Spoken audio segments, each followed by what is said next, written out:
Herzlich willkommen zu Executive Stories, dem Podcast über die Werdegänge von Berliner Führungspersönlichkeiten aus der Medien- und Digitalwirtschaft. Unsere Aufgabe ist es herauszufinden, was sie antreibt, bewegt und welche Erfahrungen und Anekdoten sie an uns weitergeben können. Executive Stories ist ein Podcast von Medianet Berlin-Brandenburg, produziert mit freundlicher Unterstützung von Cluster IKT, Medien- und Kreativwirtschaft und der Deutschen Telekom. Viel Spaß beim Anhören. Hi there, and welcome to Executive Stories. My name is Simon Ohler, and today, as you can hear, we have another English episode. Today I'm speaking to Mark Bate from AWS Game Tech. That's Amazon's cloud-based product that helps developers bring their games to life through various sorts of technology, AI, machine learning, all the products that game developers don't want to develop themselves, but instead want to rely on tried and tested services for. And that is what Mark does in his day-to-day. But at night, so to speak, and probably also during the day, he is a community leader. Mark has been in Berlin working at various startups for a couple of years now, and he has built user groups that connect users and developers of services, products, and the like, of over 3,000 members, and helped these people get in contact with each other and all do a better job. The users kind of at using the product, so they have more joy and effectivity using products, and the developers making the products better for the users. So Mark is a great facilitator, catalyst, and overall great guy and advisor to many startups, and really a product focused guy. And the great thing is he's also a gamer. And so we talk a lot about the future of games. That's what I was really curious about, and how games will have already affected technology and how they will develop. For example, Mark also worked on Alexa, and we talk about how audio will affect games in the future. But that's enough from me for now. Please listen to this episode. I hope you enjoy it. So relax, sit back, and enjoy this episode of Executive Stories with Mark Bate. Hello, Mark. Hello, Simon. Nice to have you here. Thank you. Thanks for having me. Well, thank you for having us. We're here at Amazon in Berlin. Yep. And you are a solutions architect for AWS Game Tech, right? Yes, correct. And so that's not the part of Amazon that actually develops the games. That would be AGS, but it's the part that, or a part of Amazon's cloud department, if you can say that, AWS, which builds technology for other video game developers. Correct. And they are supposed to use it, or they may use it, and your mission is to help bring their games to life. Yeah. So, I mean, AWS builds the core technology, so things like EC2 for virtual compute instances, things like RDS for databases, things like S3 for storage. Many people are familiar with those. There's a few services also specific for games, so things like GameLift, which does your kind of game server hosting. It also does things like matchmaking and so on, that we kind of also help developers understand those and use them. So our whole kind of mission as the game tech team is helping developers build, scale, and operate their games. So whatever it takes to kind of do those things. And so can you give some examples of, games that are running, let's say, their matchmaking or scoreboards via AWS? Yes. So, I mean, something that quite a lot of people know, probably Fortnite. That's a massive game. I'm sure probably you may have played a few rounds. I know kind of everybody out there. I've got tons of friends. I know tons of kids that are playing it as well. It's colloquial knowledge. We don't need to explain Fortnite. If a listener doesn't know Fortnite, then they're invited to Google. Yes. They're running completely on AWS. So that's everything from their game servers to their matchmaking for those game servers. They run their analytics to better understand their games. they run kind of, all of the operations for getting that game up and running as well. So a lot of stuff there that they're doing to kind of better understand the game and keep the game running over time. And I mean, it's been running for several years now, and they've been iterating with new seasons, just kind of learning from how players play and keep fine-tuning those things. Yes. And they are also cross-platform, right? And you probably help facilitate that as well, which is, I think, a huge, unique part of Fortnite. Yes. So, I mean, I don't personally work with the Fortnite, but I know that we do have team members in the US that do work with them that help them on these aspects. Just to give an idea of what AWS Game Tech is doing, is why we're explaining this. Yeah. And what's on your mind right now? What are you usually working on, or what problems are you trying to solve right now? And just to give us a kind of overview, and we will get more into it later on. Okay. So my main focus is, at least from what I see from customers, are they're wanting to run game servers for their multiplayer games. Some of them are also kind of like indie devs that just want to add things like scoreboards or player login or like storing data in some way. So they might be using databases or some lightweight services like API gateway to spin up APIs.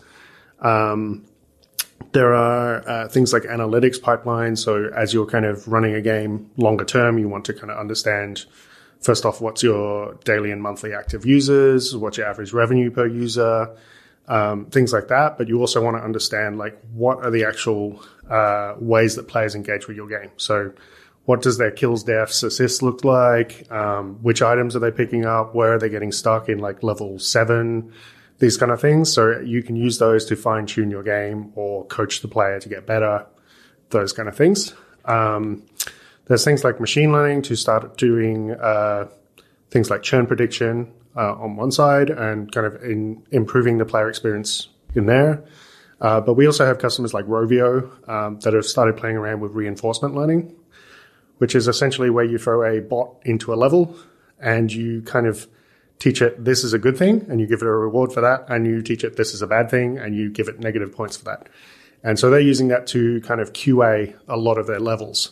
And they were able to produce a lot more levels per week. I think it's gone from 2 to 40 just by using a lot of this reinforcement learning in the first place. So it's really about giving developers a better understanding of their own game and their player base. Yes. And I think that's a very new thing in gaming, where it's not just, slap a finished product onto a CD, give it to the customer and let them, figure it out, which is a beautiful process too. But today it's really, like you said, iterative, back and forth between producer of the game, developer, and customer.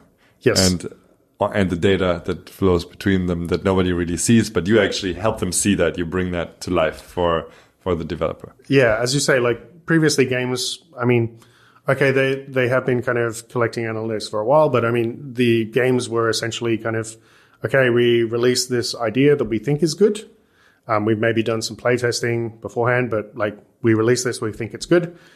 And if it works, then we release a new version that's slightly changed and keep going from that. And eventually kind of these trends pick up in the industry, and that's where you get everybody releasing a platformer, everybody releasing a battle royale, everybody releasing a Dark Souls clone, these kind of things, which can be really good. But also, like, you want to kind of make these games unique as well. So having those metrics in there so that you can fine tune it to your player experience helps a lot.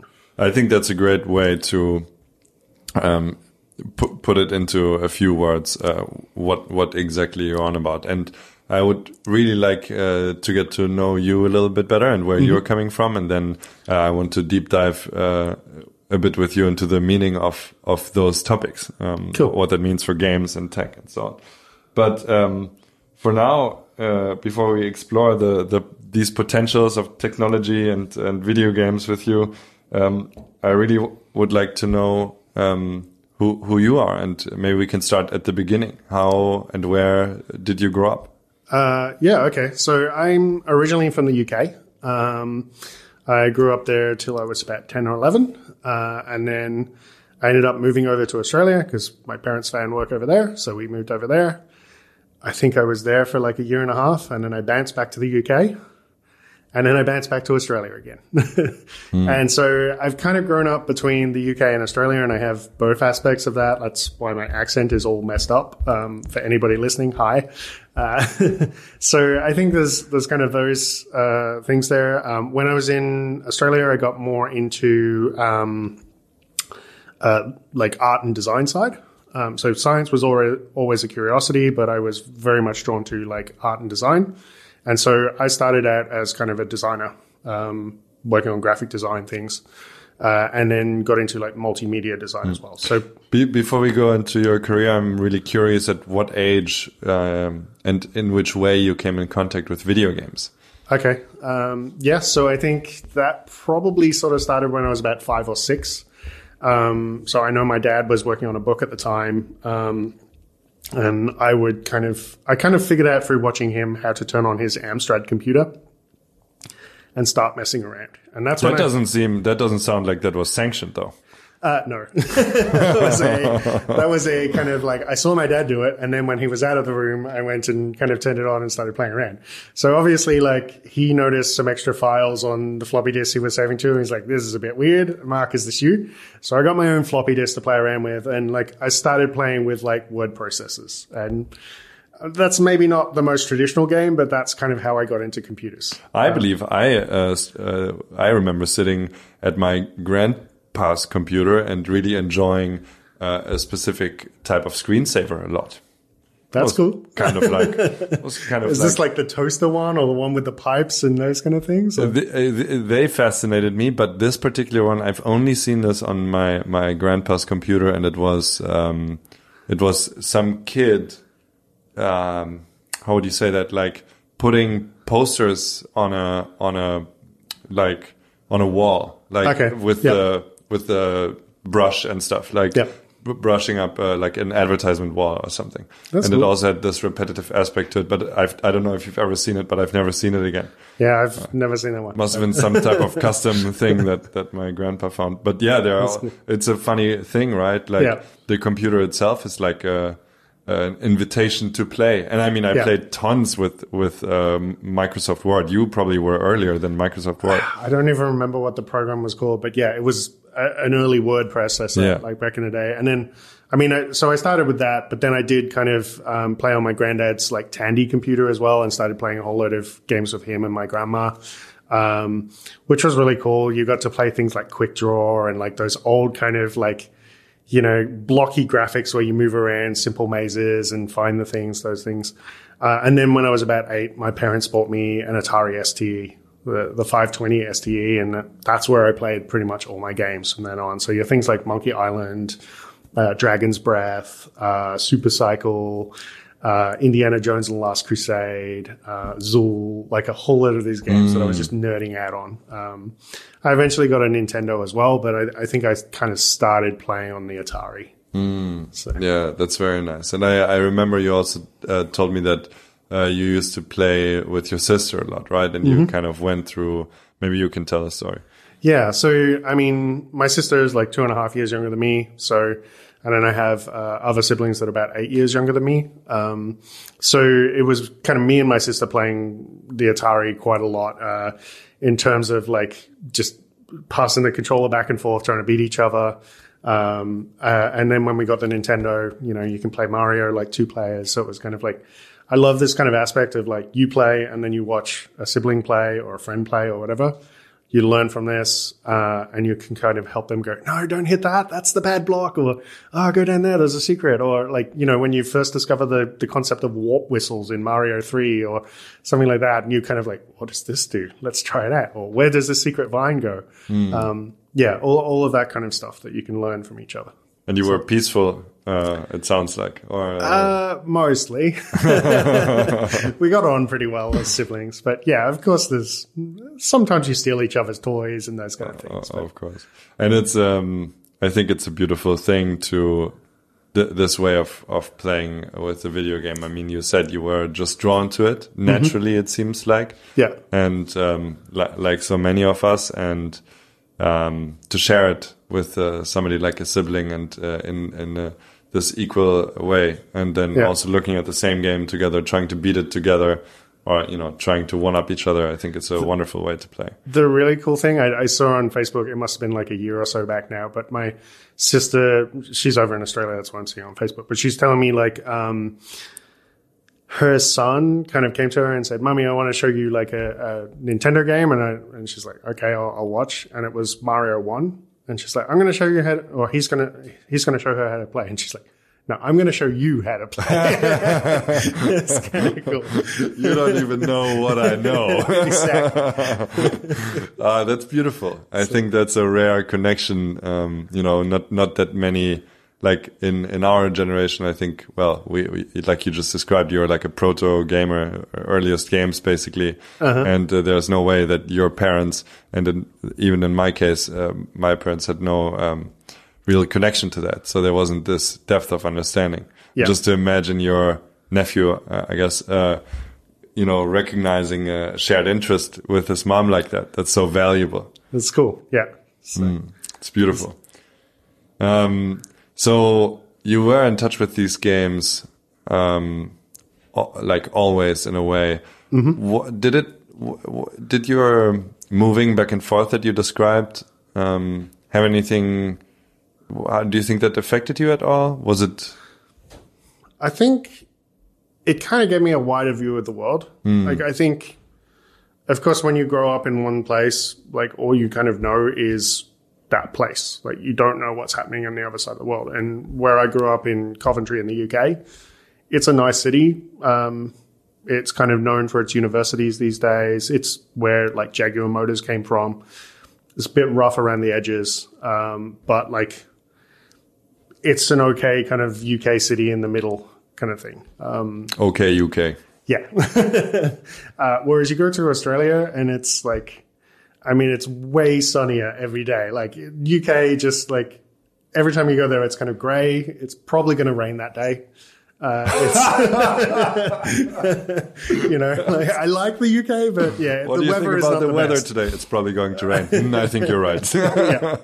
But you go to Australia and you look outside and it's always sunny. I mean, Melbourne has a few days of rain as well, but like it's still kind of way sunnier weather, way nicer. Like the climate's closer to what we're having in Berlin at the moment, where it's kind of late 20s to 30s, kind of most of the summer. So that's always nice. And you have like big open spaces, all that kind of thing. And of course, people kind of are similar in Australia, but think differently, like just different things that are on top of their mind.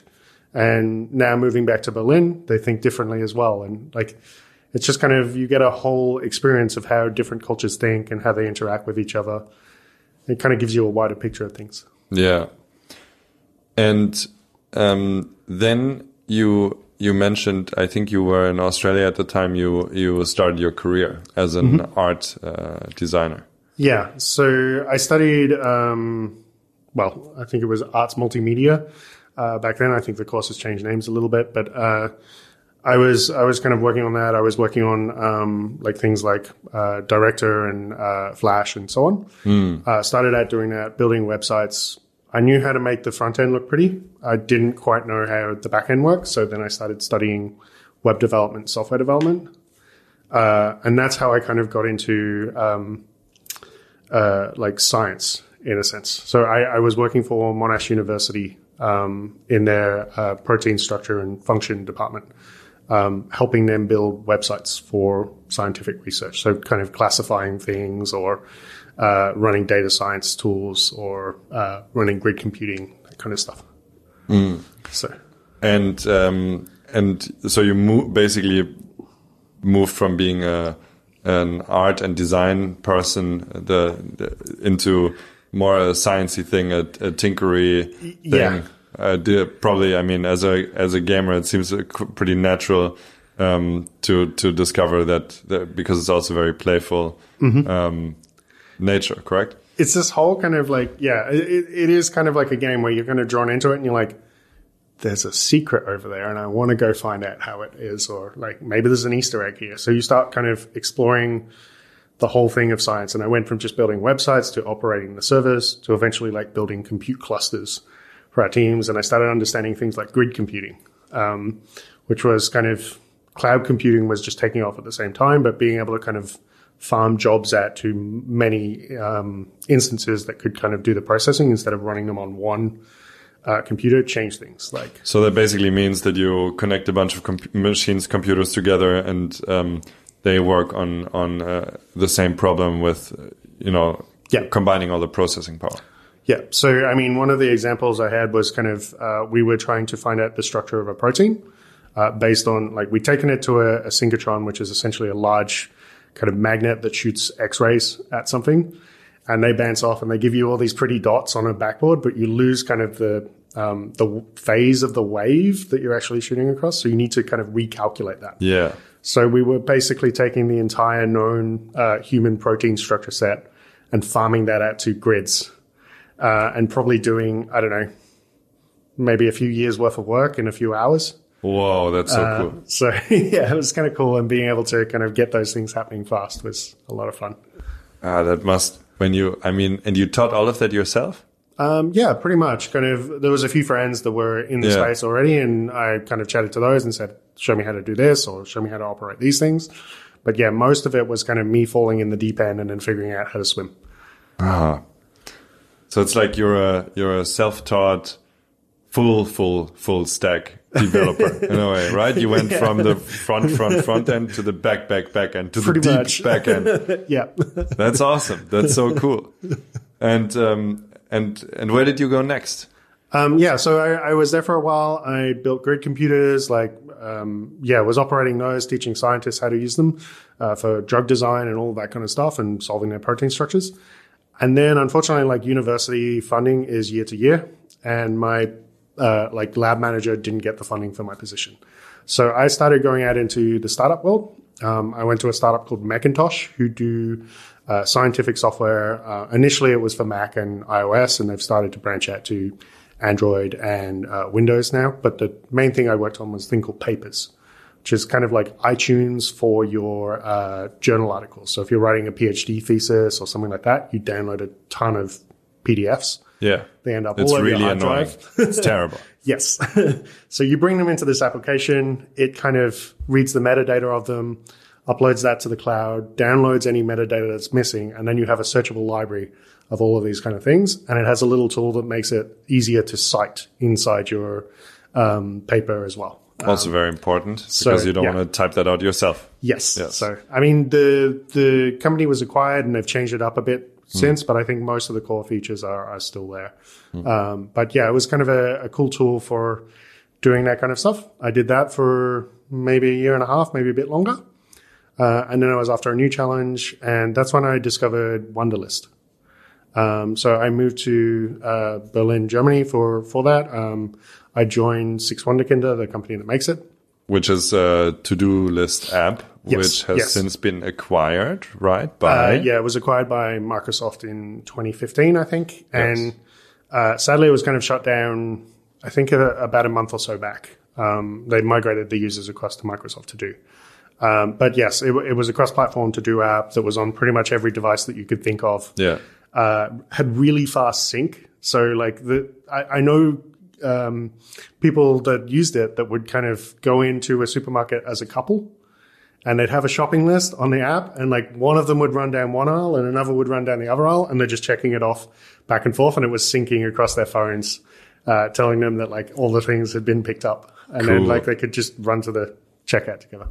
So that was kind of cool. What did you build there? So I was kind of doing the operations side of stuff. So keeping the servers running, making sure that the sync stayed fast, little bit of back-end development, but I was mostly kind of keeping the servers up and running and kind of expanding out for Wunderlist 1 and then the second version, Wunderlist 2. So. What drove you from science, from the science and academia world to the startup world, and what from then on what kind of made you do that? I think the main thing is I was just curious about new stuff, and I really kind of wanted to help improve something that I used every day or that I knew really well. So things like Papers and Wunderlist, I was using them pretty often. So it was more a case of I really like these tools. I specifically searched out companies. So when I was looking for new jobs, I didn't just go through the job sites and go, I want to be a Java developer somewhere or something. Let's see who needs a Java developer. Yeah, exactly. So it was more a case of like, I'm going to troll the job boards of companies I'm interested in. I'm going to kind of reach out to friends of those companies, see if they're hiring. And it was just the right timing for those. I think my last 2 or 3 jobs I've got through Twitter DMs. Straight up. Which is kind of worked out well. So yeah, it was kind of like branching out into those areas. And I mean, it's sort of the same reason I joined Amazon. I saw a big challenge there. I saw something that I was using kind of every day and that was quite useful to others. And what was that? So you mean in terms of Amazon or in terms of just in general? Yeah, no, you said you specifically at Amazon, you saw something. Oh, I joined AWS initially I was one of the early solutions architects working with startups. So I was helping I'd come from a startup here in Berlin and I was helping kind of former peers at other startups build and scale their ideas. So it was very much a kind of, I understood this world and I understood the services and I wanted to help others kind of do that. So that's kind of what drove me there. And of course, like you're closer to the technology, you act as kind of not just someone that's helping improve for the customers, but also someone that's taking the feedback from the customers and driving that to the service teams of like, we would really like, I remember like RDS Postgres was a huge thing that my customers were asking for. So when it finally launched at reInvent, I think that was 2013 or 2014, I know, like, I personally pinged a whole load of developers. I was like, it's finally here. You get to play with it. This will help you sleep at night, kind of.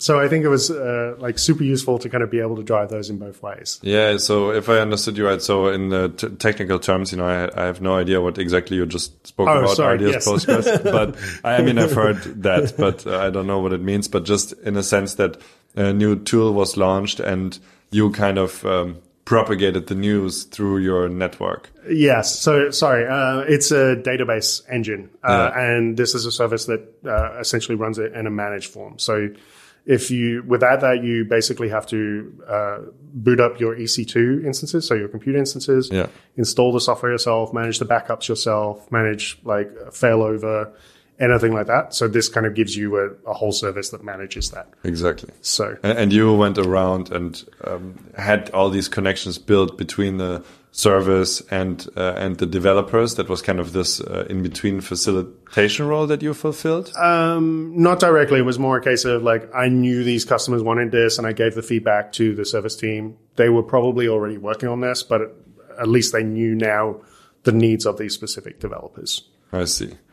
And that's what brought you to Amazon to work on, these services that you already used on the startup side. You wanted to get closer to that. Yeah, be closer to that and to help others kind of build their ideas on top of it. So, I mean, I work closely with many startups here in Berlin, as well as many accelerators and incubators, and work with their startups. So you've got these startups that are basically fresh out of the garage or fresh out of the coffee shop that have just formed, and you're kind of helping them validate their idea and then pointing them towards a tech stack that may help them, and just kind of being there to kind of play the rubber duck to their questions that they may have. And that really helps them. I mean, you see so many startups that have kind of come out of that and you're like, I remember chatting to them when they were about 3 weeks old. That's nice. That's kind of cool. Yeah, that must feel like a proud dad, like proud startup dad or a helpful uncle type of situation. And just to explain the term rubber duck, very, very important. It's when you, let me know if that's right, but it's basically when you, most of the time you try to figure out a problem and you can't solve it. Mm-hmm. You just have to ask another person and then they don't give you the solution, but in that moment you find your own solution. Yeah. And so the joke is kind of that you just should put a little yellow rubber duck next to your thing and ask the duck. Yeah. Which in turn will make you find out your own solution. Yeah. And exactly. That's the role you played of kind of just a facilitator, somebody who's there for people to run through their questions. Yeah. And did you manifest this activity in any type of community, or did you scale that in any way? So, I mean, yeah, that's a good thing to bring up as well. So, I mean, there was also kind of working with the startups one-on-one or one to incubator kind of thing. But also kind of after hours, I was also working with initially Nokia to spin up user groups here in Berlin. So there was a Berlin AWS user group. It's still going, actually. And as far as I know, they meet, well, when it's not Corona times, they meet every month. I'm not kind of sure on their current cadence. So that kind of spun up. That very quickly got to sort of about 50 members that were meeting like every month. Then we kind of saw that there was a need for one in Munich as well. So we helped Marcus Ostertag, one of our community heroes now, set up down there. He's got a bit bigger, actually. I think he's now got like 100 and something that meet every month. But that's really cool. Then we helped with Hamburg, and then we just kind of kept spreading from there. So I think in the 2.5 years that I was initially on the AWS team, we got to something like 3,000 members on Meetup in about 16 groups around Germany and Austria, wow. Which is just kind of crazy. It's crazy numbers just to think about it, but it's really cool to have those developers connected to each other, able to solve each other's problems. I mean, they're all kind of working on similar challenges, coming from different industries, that kind of thing. But, you know, this person's having a problem with EC2. This person knows how to solve it. So they can help each other move a lot faster in those ways. And they can give each other interesting talks or interesting ideas. Some of them hack on things together. It's kind of a cool concept, I think. Yeah, it's beautiful to bring peers together like that. And it, you know, it requires some sort of dedication from somebody like you who did that to just say, well, I just want to have these people meet, you know, and I know that if that happens, something good will happen. Yeah. And it seems like this was your whole time, your motivation it seems like you hopped always to the place where you were needed the most, in a way. I think that's fair. Yeah, I just kind of find gaps and jump into them, I guess. Yeah. And kind of scale out from those ways. So, I mean, it wasn't just me that was doing the meetup stuff. It was mostly ran by community. And also, like, the startup team here in Berlin helped a lot with that kind of stuff as well.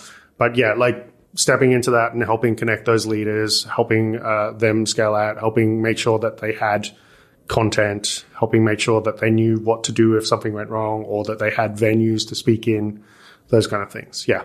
Yeah.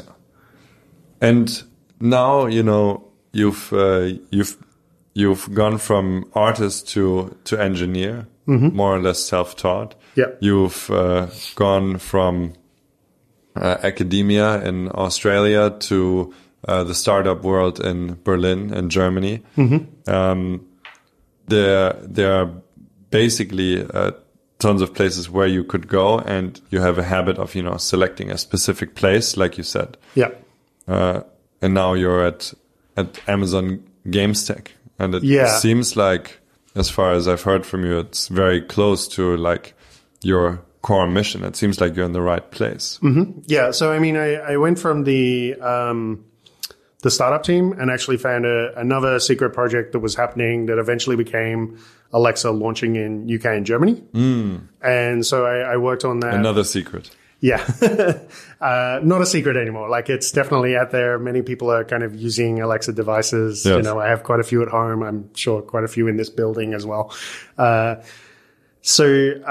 worked mostly with like third-party developers. So a lot of the folks that are building skills for Alexa, helping them get up and running, and help support our various launches of devices. So the various kind of Echoes, Echo Shows, Echo Dots, all of those kind of things.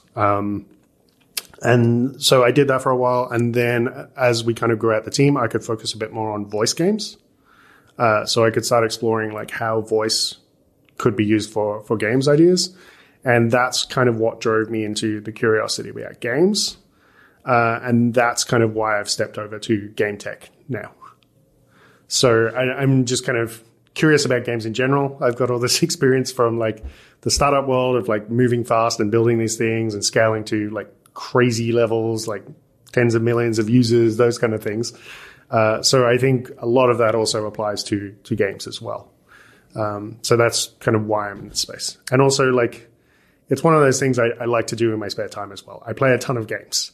So going into kind of working with games customers is definitely interesting. I mean, there's a ton of different other kind of verticals that we work with as well. But I mean, I don't know too many people that go home and go, I want to fire up a Excel spreadsheet and get excited about my finances or something like that. I love kind of being in games for that reason, in terms of like, there's customers that I'm working with now that I know I will play their games when they come out. So let's talk a little bit about that. Let's see what is it about games, and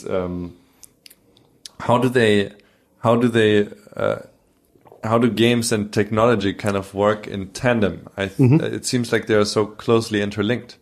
Yeah, I mean, so on the consumer side, like games have pretty much driven a lot of the advances that you get in hardware. Like as we said before, we started out on kind of word processors, and word processors were kind of the killer app for PCs for a long time until games kind of came around. And then you had kind of games like Doom and like all of these kind of things that started pushing hardware requirements.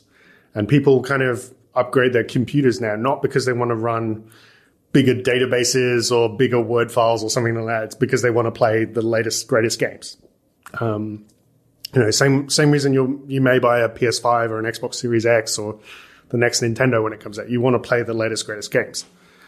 So I think there's that side on the consumer side, but on the back end side, there's a whole load of stuff there. Like even a single player game can use a ton of different technologies.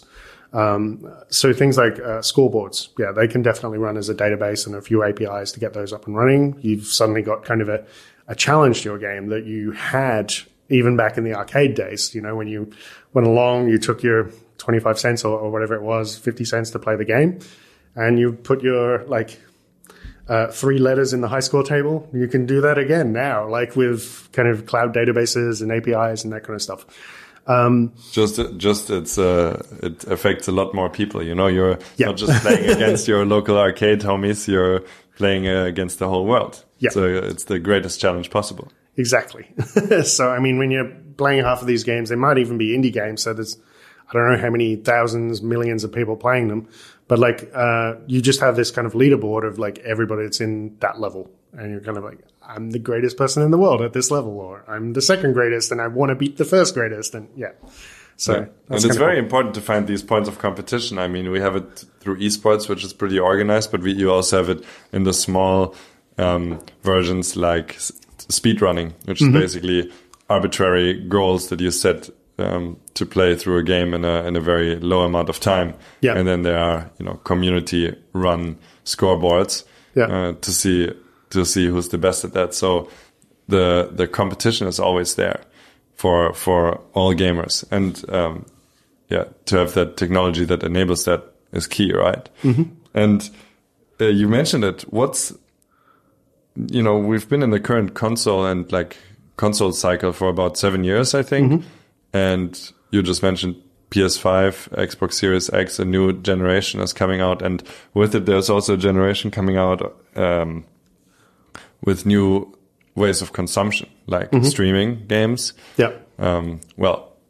Streaming games to consumers via the likes of Twitch. Yeah. Streaming games to your computer from a cloud-based service, so you don't have to run the game on your own computer anymore. Yep.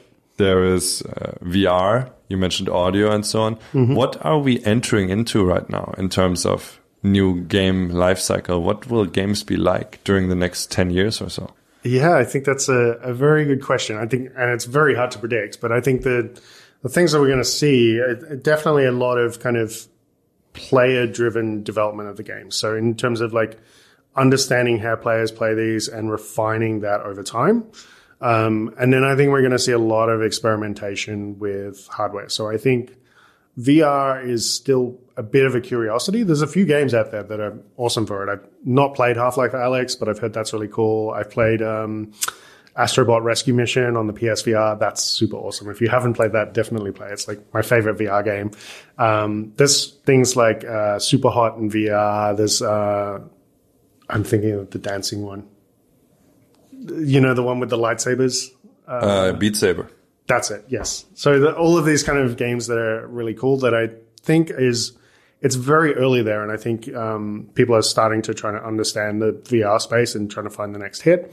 I think there's kind of the aspect of like cross-platform or cross-play in terms of not just the whole how do I bring my whole account, but also like the social side of that. Like, okay, my friend might be playing on one platform, but I want to play them on another platform. How do we kind of share achievements? How do we share things like messaging, all of that kind of stuff? And then I think there's the whole keeping players engaged with your game, even when they're not physically at the device. So as you said kind of before, streaming may touch into that space because it suddenly means that you can take your mobile phone and go play while you're on the train or like something like that on your way to work.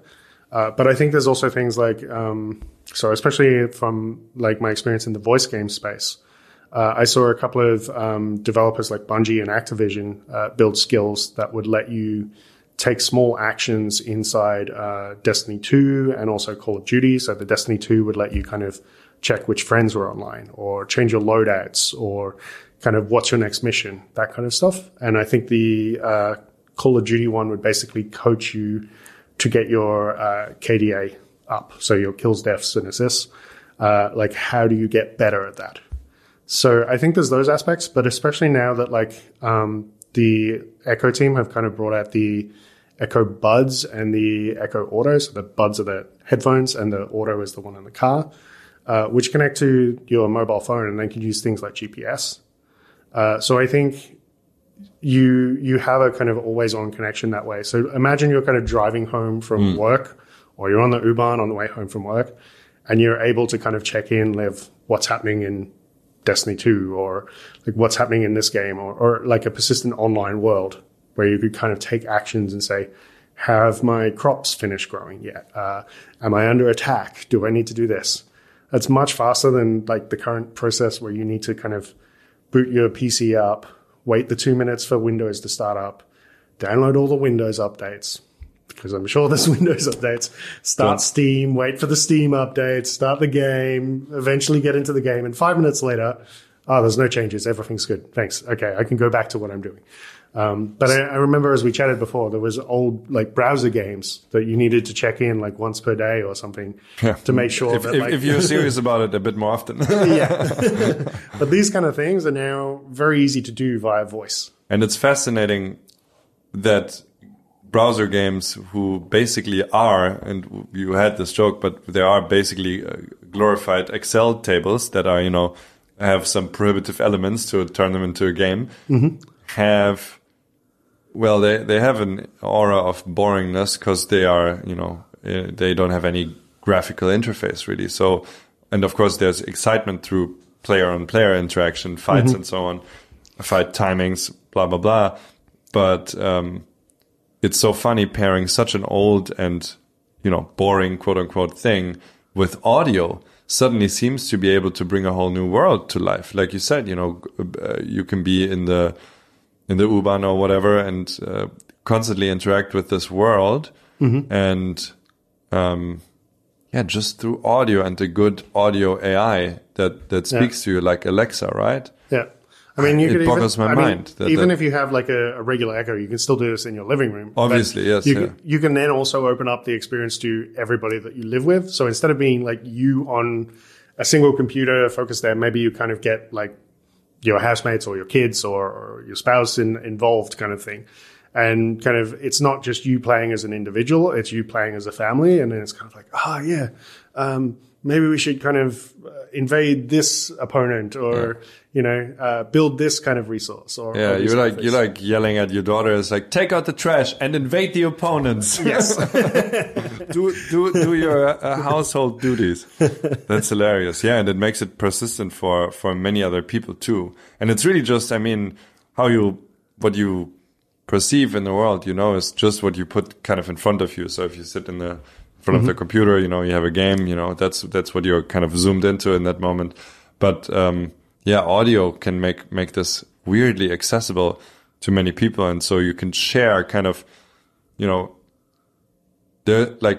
think a lot of this future gaming space is about virtual rooms, which, for example, we talked about Fortnite. They're already doing that. So they're putting, concerts into the game. So whichever, everybody who's going into a game, there's only the single game mode in a way in Fortnite, has the chance to, at that time, not shoot each other, but go to like a concert by Travis Scott, or like see the new Star Wars trailer on a billboard. And it's like this virtual room characteristic that even when there's not such an event on, people are still meeting there and, duking it out, but also having fun and waving at each other and so on. And it seems like, funnily enough, through audio specifically, it has this way into the real world now more than ever. Yeah, I think it definitely opens it up stuff. Like as you're talking there, I'm also thinking about like games like EVE Online. Yeah. Where you like every couple of months or so you read about like massive battles where like one faction has done something to annoy another faction, and you suddenly get like thousands of players attack each other, and like wars that go on for like days or weeks. And it's like this type of headline that's like, you may never heard of this game, but there are like, as you can translate the in-game currency into a real currency through through these player cards that allow you game time. They're like, there were actually $600,000 in damages or something like that in this virtual. Yeah. But I like also like how on Alexa you can do what's my flash briefing, or like what are my notifications, or those kind of things. Yeah. Like maybe you could do those kind of things with like what's my flash briefing. It's like, well, this clan has invaded this clan, and these things are under attack. These kind of sectors are high risk right now. These ones are this, and blah blah blah. And maybe you could just get a flash briefing on what's going on in your game. Yeah, and that would really put you there. That's what I mean with the perception. You put that in front of you. You're really in there, even in your daily life. And I mean, I think this can have huge effects. I mean, as the news cycle of the real world gets increasingly confusing and depressing, and doesn't seem to have so much to do with anything other than itself. It's like this weird game that's going on. Why don't you just put on, I don't know, news from Hyrule, like the Zelda world, or, EVE Online. And I don't think it's clear that one has more value than the other, that one is more, like, I'm not saying you shouldn't be connected to what's happening in the real world in a way, but like the way most people consume news seems somewhat unhealthy and over the top. And, you might as well feed yourself with things that are, fun, like games.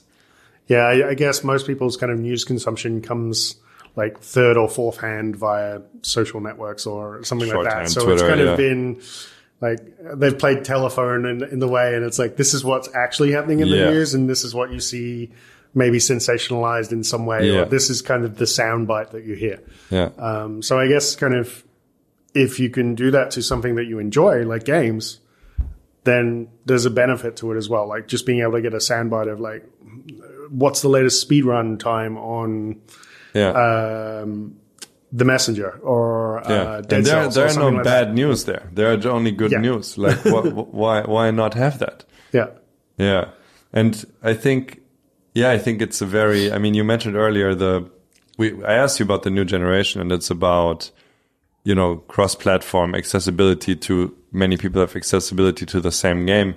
And it used to be specifically not like that. Many people had PCs, but then PCs also have like let's say, upper class or like higher middle class intellectual factor, and many communities in the world were more like a TV type of household, and then so you would more plug a console, and you see that in game communities where let's say console player communities and PC communities are vastly like different in their how they are socialized. And now these cross-platform things can really bridge that and bring things together.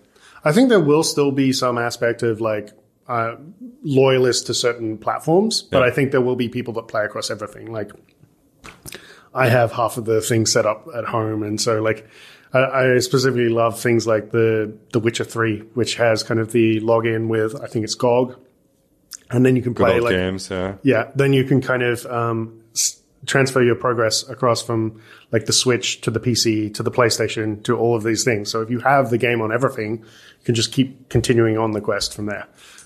So I think I would love that aspect of it as well. But I think personally, what I see is kind of the next step that we'll see there is going beyond kind of just screens. So I think, going into this space where you play on your mobile, you play on your voice, you do all of this kind of stuff where you're not kind of tied to just being sitting on the couch or sitting in front of the PC. Like, I think they will try and keep people involved in games. Yeah. This pervasiveness we were talking about. So interesting.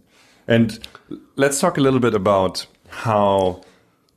what you do with the technology that you develop now actively, and this, what we already touched on in the intro, that basically game developers are now having a much more iterative approach to game development than they used to. So again, it used to be you build a game, you test as much as you can, and then you release it, and it will always have some bugs and so on. Some make the charm of the game, some break the game. Maybe you can release a patch via the internet if it's, not too big because of bandwidth limits, blah, blah. This is all like my kind of gamer days 10, 15 years ago. And now, it's all via platform. It's all being updated, like sometimes daily, weekly, monthly. There's a much more iterative process. And you mentioned earlier too, it's kind of like this copycat thing. Not in a bad way. It's just like, well, a battle royale type of game becomes very popular. Okay. So now everybody, like, suddenly there's a user base, right? So everybody develops a battle royale. Same with Dark Souls. Everybody wants to make a Souls-like because it's just what's going on there. These are like convergences, I feel, into these single things that's driven through data. Isn't that bad? Won't we all see the same all the time now, or what's going on? I don't necessarily think so. So I mean, obviously that's driven by some kind of sales data, or how often these things top the Twitch charts or something like that. Like in terms of like, how visible is this game, both through sales or both through like streaming, as in watching, those kind of things. Totally fine to do that. And I think we will still see some of that. But I think this also opens up the aspect of, if you can get the data quick, it's very easy to experiment and fail fast. So let's say I have an idea that just isn't out there at the moment. I don't know, like, a game where a bunch of beans run around and they fall down. Exactly. And then, oh wait, actually that's there now. That came out like last week. Yeah, damn. But okay, let's say not beans, let's say rice, okay? Okay, rice. A game about rice running around and trying to, But let's say I throw this out there and I think it'll work and my colleagues think it'll work, but we don't know yet if it will work to the public, because we've done playtesting with friends and family and maybe like a control audience or something like that, but we haven't done playtesting with the entire world. But if you kind of look at things like early access now, if you have the analytics that are set up there, you can get very fast feedback on like what's going on, like almost near real time kind of stuff. Like I'm talking seconds, maybe even milliseconds in some aspects. So you can tell where players are getting stuck in your level, where they're dropping off. Like, okay, maybe they're playing till level 4 and then everybody's getting stuck on, well, you have a level that you have to escape some slime or something that's coming behind you. I'm just kind of throwing ideas out there. I don't know anything about this at all. But I mean, okay, let's say I have some kind of level where something's going on and it's a wall that basically people can't cross for some reason. There's some barrier. And people are kind of playing this, and after like the 5th time, they just get frustrated and bounce, right? Yeah. But if you have the data there, you can start to understand why players are bouncing, and also even more crucially, that players are bouncing. So you can kind of go, okay, this is a problem, we should fix this. And if you kind of bring this data into something like a heat map, so let's say you build like kind of a visual map of what your level actually looks like, and then you kind of map the data points that you're getting against there, then you can kind of see like there's a hot spot right here in the level. We should tweak this so that players can get around it. And like, if you can do that very early on and keep iterating on it, then you can build a game that's kind of uniquely yours and uniquely appeals to your player base. And it may not be a battle royale or a Souls-like or I guess the next craze is probably skateboarding games or something like that. Like, it may not be something that is specifically tied to that. It may be something that is uniquely yours, but it's something that you and your community have made together through using the data of how they play. Do you think that's also why so many games are in early access now? Because this process is becoming something that's actually what games are about, that developers and community build together? Mm-hmm. I'd say for the most part, yes. I mean, of course, there's probably games in there that are kind of, they've started building and they're building it over time and they want to keep the kind of money coming in as they build it. That's fair. But I think also there's kind of, cases where they are specifically building based on player feedback, where they'll build something, throw it out to early access, and then say, give us feedback. Do you like this? Do you hate this? Should we make this blue? Should we make this red? And kind of tune based on that. Yeah. I have a last bigger question for you, and then I would love to move on to my little quickfire questions. Okay. I'm curious what you think is kind of the meaning of games. Why are they so pervasive? Why does everyone seem to play them? Why are people able to build such a ubiquitous gaming system, through the likes of audio? It seems like everybody wants to be touched by games, and so developers or somebody like Amazon wants to have a high stake in games, because Amazon is like kind of the everything store, and games are part of that. And why are they everywhere? What's about it? Why is it so important? In terms of Amazon or in terms of games? In games, what's the meaning there? So I think if you look at the stats, it's something like 2 billion people around the world. So like a third of the world's population play games in some way.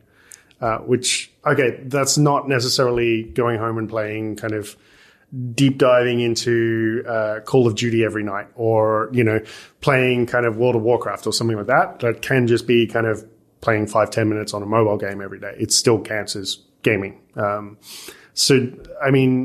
I think people use it for different reasons. There's some that just want an escape.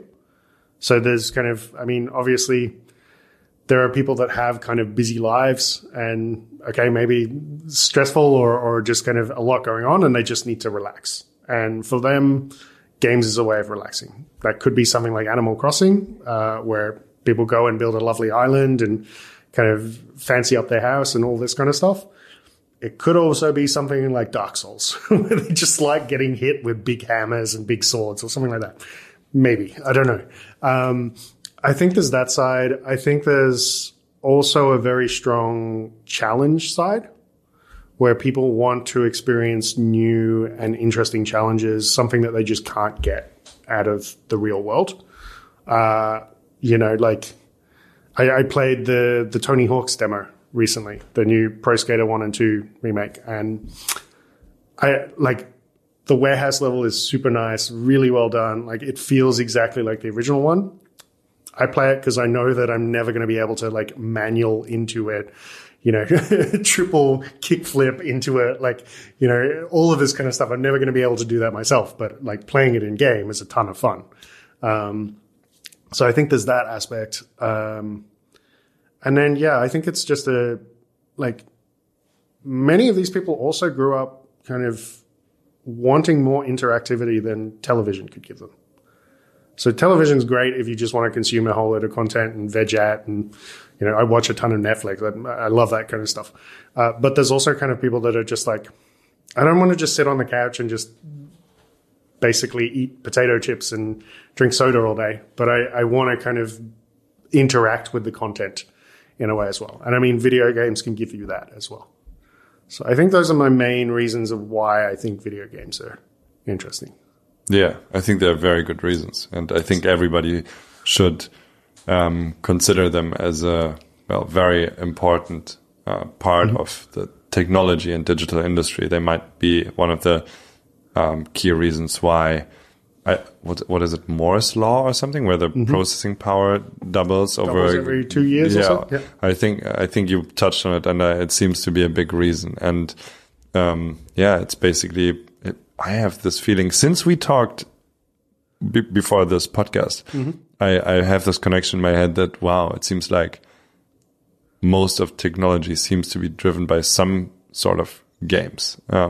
There's communication and Instagram filters and whatnot, but in a way they're all games, like people play with each other. So it fascinates me, and I will need to think a lot more about that. For Glad now, to put that in your head. yeah, you really put that there, and I'm very thankful for it.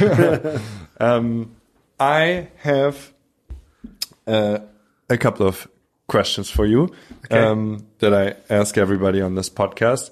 And I would love to ask them for you if you're ready. It's a little quick fire round, so you don't have to be too brief, but try to be a little bit brief. Maybe we can breeze through them, however you feel like. Are you ready for them?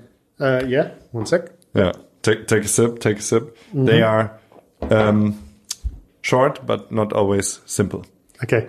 And my first question is, what, in your experience estimation, is the purpose of your being?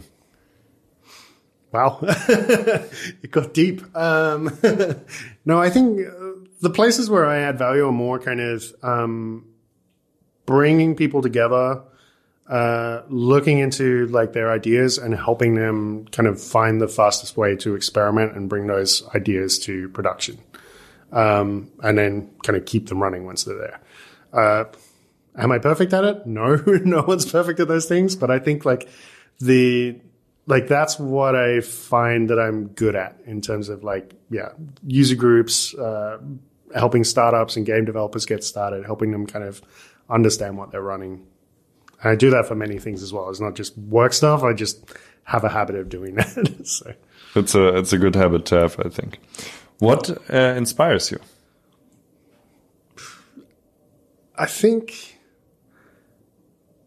Challenges that seem impossible. Video game building is kind of one of them. So, how do you get, either a team of 5 or a team of 200 together for a year to 4 years and somehow come out at the end of it with a product that your players love? It's just a kind of process of going in one side and kind of all coming together as a group and just building something at the other side. That's awesome. Things where you're kind of, I love kind of architecture as well, both from a solutions architecture, but also a physical architecture thing. So walking around cities and just seeing cool towers and structures that people have built. And you're like, that must have taken years to build and plan and do all these kind of things. So I kind of just geek out on those. Nice. So. True architect. Yes. Do you have books that you often recommend or give to people? 1, 2, 3, maybe? This is a tricky one.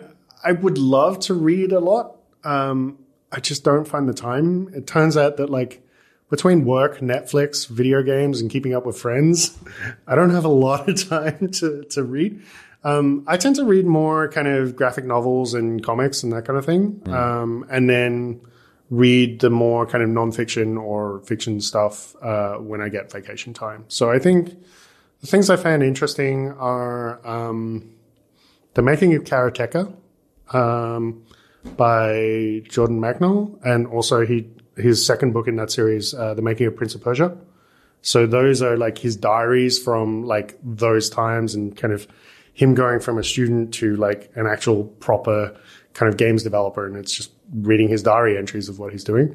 Those are really cool. And also I've been reading Batman White Knight recently, which is a Batman series. I've blanked on the author, but the whole premise is that they realize the Joker has never really been caught for any crimes. And there's no proof that he's actually done any crimes. He's just menacing society. So they flip it around and say, actually, Batman's the one destroying everything. Like, he's the one driving his Batmobile across rooftops and all of this kind of stuff and causing all the damage.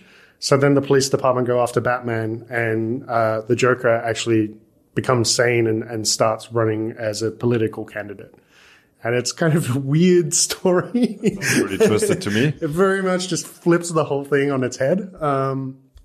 Those are the two types of things I'm reading at the moment: video game development and crazy comics. Very cool. Very cool.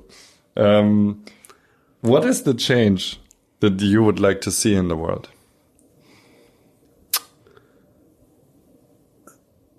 I think I would love to see more people experiment with ideas. And I mean more kind of, okay, games or projects or things like this, that's fine. But I think there's also just kind of people wanting to do things in their own lives as well, where they're kind of like, this is a thing in my life that's really annoying. Like, I can't remember which bin I have to put the yogurt carton in or something like that. And having some, like, just kind of taking the extra step and going, this will help make my life so much easier. Whether that's just a case of them labeling the bin as like yogurt carton, or like building an app for people to kind of figure these things out, or just kind of stepping out and experimenting with ideas that might seem kind of silly, but might actually be useful in some way or another. Actually solving a problem, no matter how big it is, in a way. And how do you contribute to that? I guess I tell people to do it. I think the thing is, like, often these things are very low risk to do. Unless you're kind of building something that is medical or money related or something like this, there's very low risk about kind of building a hobby project, or even at work kind of deciding to try something out as a new process or something like that. There's usually very low risk in this. So I think it's more kind of either do it quickly if you can and fail fast, or if it needs people to kind of buy in, then just kind of get the buy-in to kind of be able to get the data and then actually do it properly. But I think the key thing there is, don't be afraid to experiment. Especially if there's very low risk. And I think in your role as the champion of the people, kind of helper, you can you do contribute to that. You help a lot of people actually solve their steps and bring them somewhere. I guess, yeah, in some ways, yeah. Have you lost anything on your way that you would like to get back? I think probably the hardest thing there is like contact with like friends and family and that kind of stuff. Bouncing around the world is a lot of fun on one angle. Like, you get to see a lot of different places. You know, when you work in corporate jobs and that stuff, you often travel to many different places as well. So I've seen many cities around the world. I think kind of the hardest thing especially with moving countries back and forth, is like not having close proximity to family and friends from like high school and those kind of things. So like all of my immediate family live in Australia. My grandparents and aunties and uncles live in the UK. Bit easier to visit them, but like the Australian one, it's something like 28 hours on a plane. So it's a commitment, like, and we stay in touch over Skype and things, but it's not like just going around to mum's place or dad's place, well, mum and dad's place, or like to my brother and sister's place or something like that. Like just after work for hang out. It's roots. Yeah. Get uprooted. Yeah. You do that. So I think that's the main thing I've lost, like contact with friends and family, I'd say. So. What is something that you haven't done yet that you would like to do? I think I want to just kind of have a crazy video game idea and turn it into a production game. The Rise. The Rise. That's beautiful. I love that because it seems like such a logical step on your journey. That the story that you told us, I can easily see you undertake that when it starts calling loud enough. Yeah, I don't think it's there yet, but I think like I can definitely kind of experiment as a hobby on the side and start learning the engines deeper and the tools and that kind of stuff. Yeah. And the processes. And I think, eventually it would be fun just to kind of, like, even if it's just me developing it myself. Yeah. Maybe it's like a 5-year project. If it eventually turns into something like Stardew Valley. Yes, exactly what I thought. Exactly what I thought about. Solo developer over like 5 years. If that happens, I'll be very happy. You should be. You should be. Hey, I wish it for you, and I'm very grateful for this conversation. As always, I would have loved to talk longer. There are many avenues to explore, but I really enjoyed geeking out with you here. Yeah, it was good. Thank you. And I usually don't do this in this podcast, but because you're a bit of a different guest, you're actually a community builder. You're very much in the deep end. I would really like you to throw out your Twitter handle or somewhere where people can contact you if they felt touched by this in any way, interested in working with you on something and so on. So where can people find you? So I'm on Twitter as just Mark Bate, MarkBate. And I guess for the AWS stuff, if you're interested in building with the games, aws.amazon.com/game tech, all one word. And then, there's a ton of different resources there on building your games. There you go. Pleasure speaking to you. Thank you very much. Thank you for having me. Ja, vielen Dank fürs Zuhören. Mein Name ist Andrea Peters und ich bin Vorstandsvorsitzende des Medianet Berlin-Brandenburg, dem Unternehmensnetzwerk der Medien- und Digitalwirtschaft in der Hauptstadt. In diesem Podcast wollen wir euch die spannenden Unternehmen und Persönlichkeiten aus unserem Netzwerk vorstellen. Wenn ihr auch Interesse habt, Teil dieses Netzwerks zu werden, dann geht doch mal ins Internet auf www.medianet-bb.de, ruft uns an, schickt uns eine E-Mail, kommt zu unseren Veranstaltungen und wir freuen uns riesig, euch dort kennenzulernen.